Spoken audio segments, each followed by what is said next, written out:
Islamabad airport पर as एहलकार ने मुसाफिर को मुबैना तशद्दुद का निशाना बनाया है। अफसोसनाक वाकया न्यू इस्लामाबाद एयरपोर्ट पर आज सुबह पेश आया। मुसाफिर फैमिली के हमरा छुट्टियां गुजारने पाकिस्तान आया था। एएसएफ एहलकार ने फैमिली और बच्चों के सामने मुसाफिर को थप्पड़ रसीद कर दिया।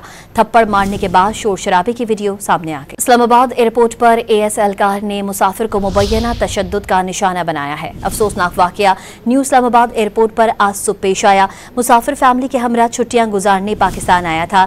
एएसएफ एहलकार ने फैमिली और बच्चों के सामने मुसाफिर को थप्पड़ रसीद कर दिया। थप्पड़ मारने के बाद शोर शराबे की वीडियो सामने आ गई। इस्लामाबाद एयरपोर्ट पर एएस एहलकार ने मुसाफिर को मुबैना तशद्दुद का निशाना बनाया है। अफसोसनाक वाकया न्यू इस्लामाबाद एयरपोर्ट पर आज सुबह पेश आया। मुसाफिर फैमिली के हमरा छुट्टियां गुजारने पाकिस्तान आया था। एएसएफ एहलकार ने फैमिली और बच्चों के सामने मुसाफिर को थप्पड़ रसीद कर दिया। थप्पड़ मारने के बाद शोर शराबे की वीडियो सामने आ गई।